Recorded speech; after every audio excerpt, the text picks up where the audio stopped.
Behind every legend lies a reason. This is Myth and Motive. Hello, ladies and gentlemen. Today's fascinating journey will take you to a land famously known as the American Dream, where you can freely pursue happiness if you have enough money. A paradise with skyscrapers glittering with lights, bustling boulevards that never sleep, and a culture that has dominated the world through film, music, and technology. But slow down a bit. Behind that dazzling exterior is a superpower with stories you may have never heard. Peculiar love for guns, the potential to ignite global wars, to racial tensions that never cool down. What are you waiting for? Let 1. Guns everywhere.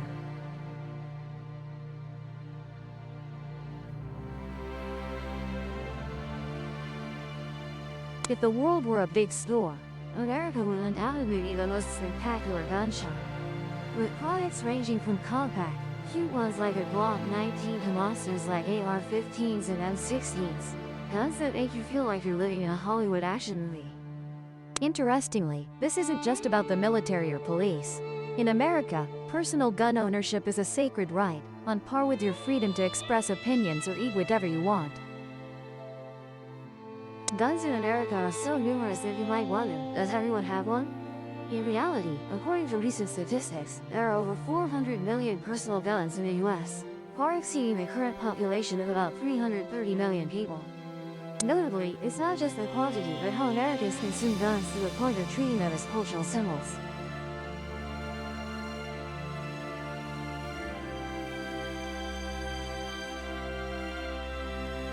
In stores, you can see guns displayed right next to everyday items like food and clothing.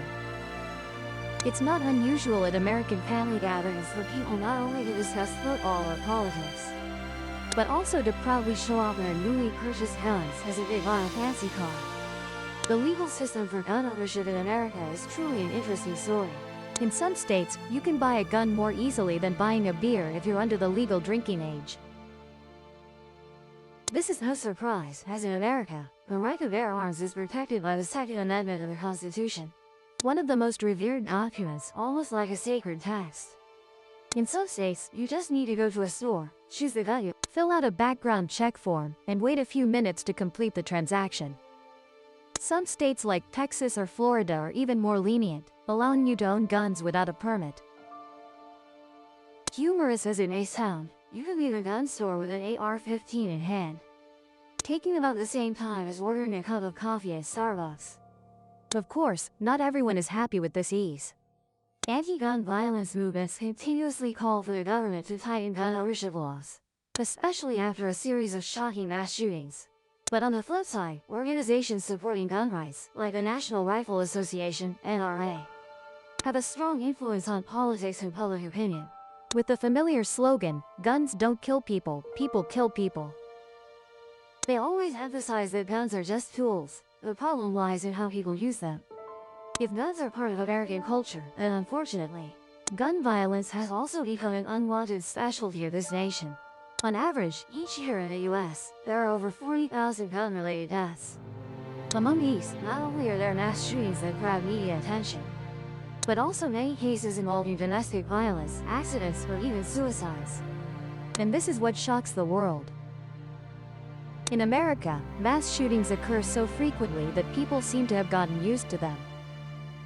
Schools, movie theaters, churches, and even supermarkets are no exception. Many local authorities have organized training sessions on how to respond to shootings, as part of educational programs where children learn to hide, run, and barricade doors. Ironically, after major shootings, instead of discussing how to restrict guns, gun sales skyrocket because people fear they won't be able to buy guns in the future. A strange kind of logic. Too many people misuse guns, so I need to buy more guns to protect myself from them. When it comes to guns, we can't overlook the American gun manufacturing and sales industry. Just an economic sector, it. Major arms corporations like Smith & Wesson, Remington, and Glock have turned guns into attractive products, not just domestically but globally. The US is the world's largest gun exporter, with billions of dollars in revenue each year, from developing countries to militias everywhere. Made in USA products are always the top choice. More notably, the US government is one of the biggest customers of these corporations. When promoting the purchase of weapons to serve the military and security forces, the development of the gun industry in America relies not only on practical needs, but also on how you have turned guns into an indispensable part of popular culture. Hollywood movies, video games, and television programs all help spread the image of guns, making them more appealing than ever. In America, guns are not just tools but symbols of freedom, the right to self-defense, and in some interpretations, the right to self-determination. Although this industry brings many economic benefits and holds an important place in American culture, the consequences it leaves behind, from violence to social instability, remain a difficult problem. 2. The master of war incitement. When mentioning America, people often think of a powerful, modern nation that leads in fields like economy, technology, or culture. But there is one side job that few do better than America: inciting and maintaining wars.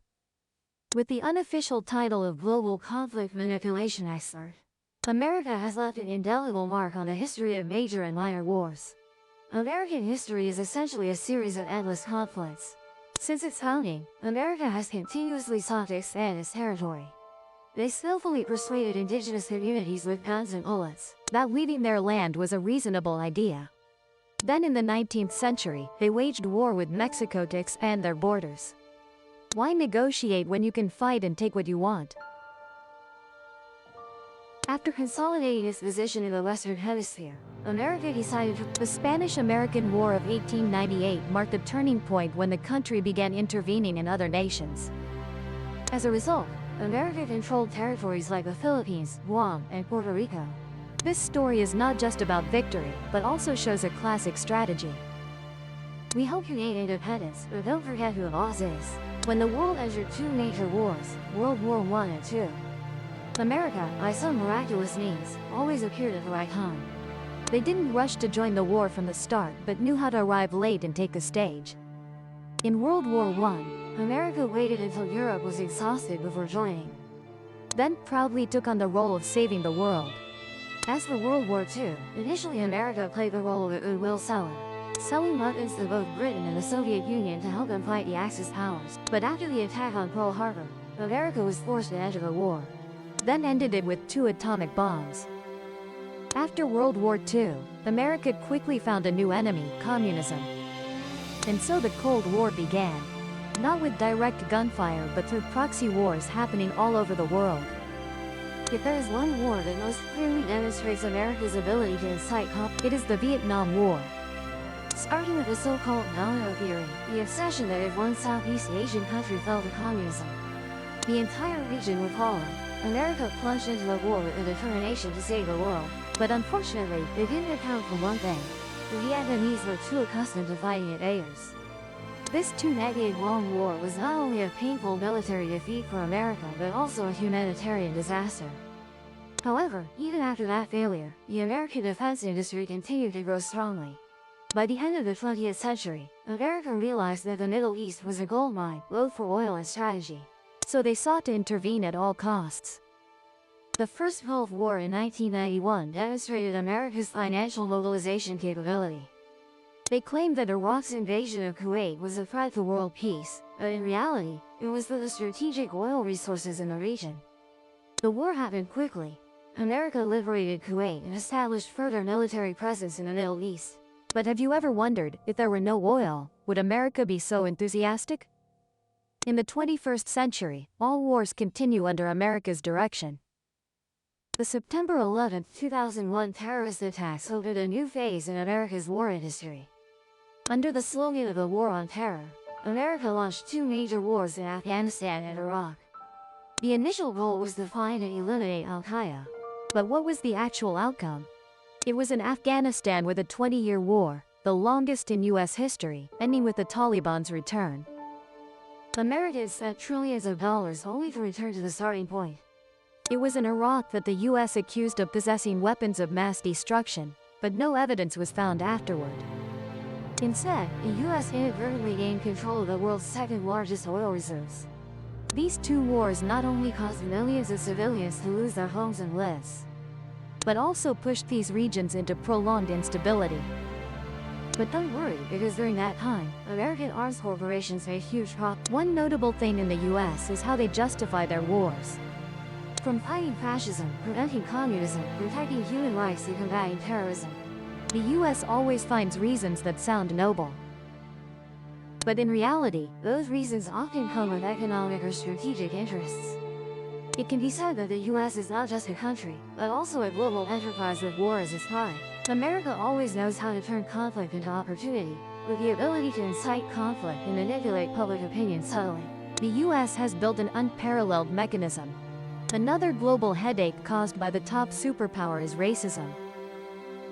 Let's start with the question of why racism in the US persists stubbornly. Even though the country abolished slavery in 1865 and passed the Civil Rights Act in 1964,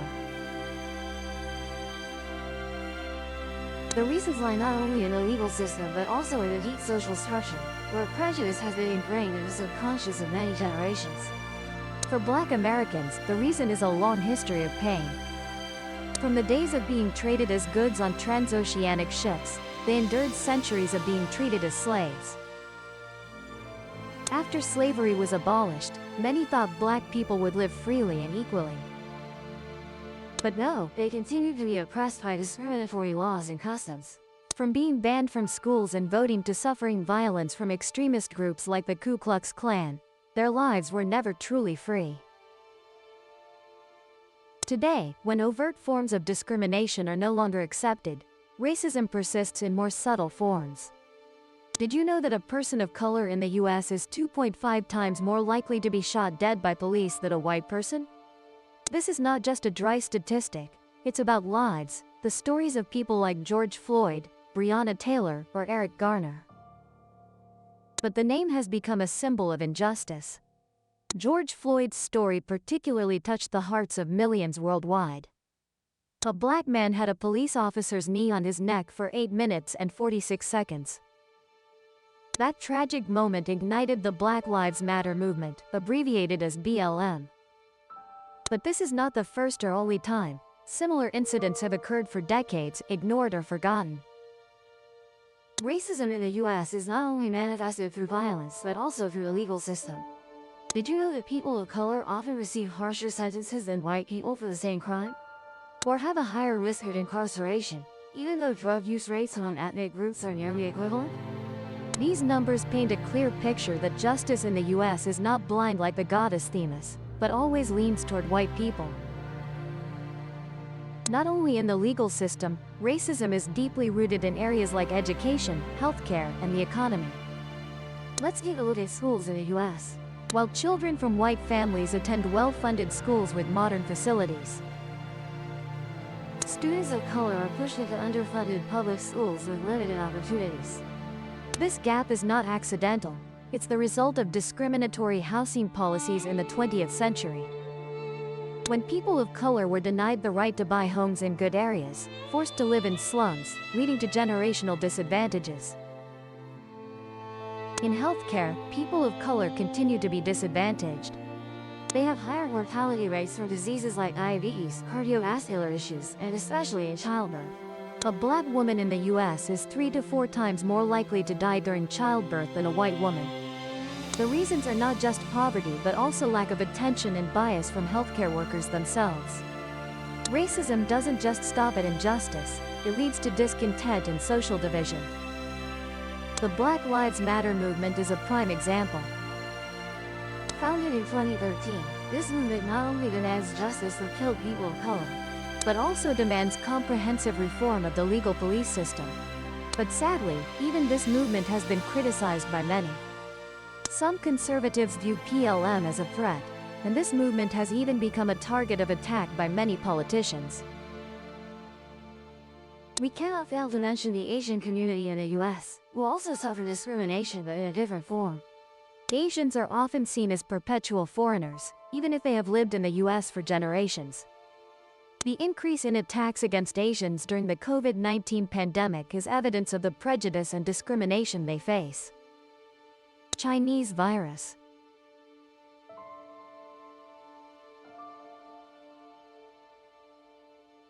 So what should be done to change this? Some believe education is the key, education about history, equality, and compassion. But education is not enough if the system does not change. As long as discriminatory policies and mindsets persist, America will continue to face these deep-seated issues. Racism is not just a stain of the past but also a difficult problem of the present. And if America truly wants to live up to its reputation as the land of freedom, it must face the truth, admit mistakes, and take action to change. This issue cannot be solved with beautiful speeches alone but requires effort from every citizen, every community, and the government. Can the American dream truly be for everyone, or will it remain an unfinished dream for people of color? Economic inequality is one of the most prominent issues in the U.S., especially given it is the world's largest economy. Although considered a land of opportunity where anyone can succeed with effort, the reality shows the gap between rich and poor in America is widening. According to economic reports, the top 1% of the wealthiest in the U.S. now hold nearly 40% of the national wealth, while the bottom 50% own only about 2%. This shows a massive wealth disparity between the affluent class and ordinary workers. A typical example is the executives of large corporations like Amazon and Tesla earning millions of dollars annually, while employees in sectors like retail or services cannot make ends meet on minimum wage. Despite being a developed country, millions of people in the U.S. still live in poverty. Statistics show that 11% of the U.S. population lies below the poverty line, meaning they lack sufficient funds for basic needs like food, housing, and healthcare. This situation is even more severe among minority groups such as African Americans and Latinos, who often face historical and social barriers to accessing economic opportunities. The cost of living in the U.S. is also a factor exacerbating inequality. In major cities like New York, Los Angeles, and San Francisco, high housing and basic service costs make it difficult for many families to manage. Many people have to live in poor conditions or even become homeless. Homelessness is a direct consequence of economic inequality. Estimates indicate over 580,000 Americans are homeless on any given night. Many of them are veterans, the elderly, or children. Despite government and nonprofit support programs, the supply of affordable housing is insufficient to meet the growing demand. The U.S. has long been known as a promised land with the image of a wide open door welcoming immigrants from around the world. However, behind the American dream, undocumented immigrants often face serious challenges, including discrimination, poor living conditions, and labor exploitation. According to data from the U.S. Department of Homeland Security, there are about 11 million undocumented immigrants living in the country. They mainly come from Latin American countries like Mexico, Guatemala, and El Salvador. Despite their significant contributions to the U.S. economy, they remain the most vulnerable. One of the prominent issues is the harsh immigration policy, especially during the Trump administration from 2017. The zero-tolerance policy led to thousands of children being separated from their parents at the U.S.-Mexico border. Images of children held in overcrowded detention centers with poor sanitary conditions shocked international public opinion. Although the Biden administration has taken steps to improve, overcrowding in immigrant detention centers continues. Many immigrants are held in centers no different from prisons, facing shortages of food and basic medical care. Additionally, undocumented immigrants often work in manual labor sectors like agriculture, construction, and services for wages below the minimum. According to the Economic Policy Institute, in 2020, an estimated 70% of agricultural workers in the U.S. were immigrants, and most of them were undocumented. These workers are frequently exploited, unprotected by labor laws, and work in dangerous conditions. For example, in agriculture, they face risks of pesticide poisoning and work long hours in extreme heat without health insurance or other labor benefits. Discrimination against immigrants, especially from Latin American and Muslim countries, is also a major issue. Immigrants not only face economic pressures but also discrimination in daily life. A 2021 study from the Pew Research Center showed that over 50% of undocumented immigrants reported experiencing discriminatory behavior, including hate speech or denial of basic services. Although immigrants contribute significantly to the U.S. economy, about $500 billion annually, they still live in the shadows of society, without full recognition or protection. These realities not only reveal the dark side of the U.S. immigration system but also raise major questions about the country's responsibility in balancing economic interests and human rights. The United States has the world's largest economy, but this comes with significant environmental impacts. This country ranks second globally in CO2 emissions, only behind China, with approximately 4.7 billion tons emitted annually according to 2021 data. Additionally, the U.S. is one of the world's largest producers of plastic waste. According to a 2020 study, the U.S. alone produces about 4.2 million tons of plastic waste annually, but the recycling rate is only about 9%. Most of this waste is exported to developing countries, causing environmental pollution in these areas.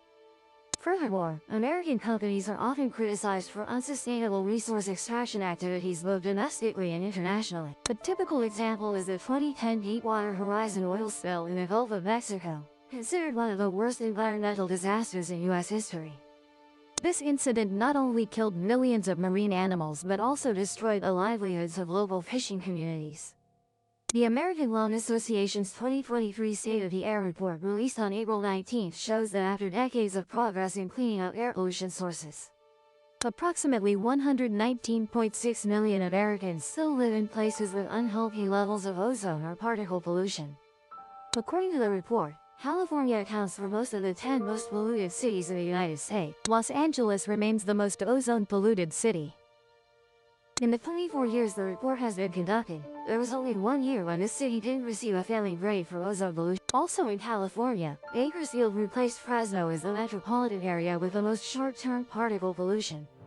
Additionally, Bakersfield continues to be the worst for year-round particle pollution along with Visalia.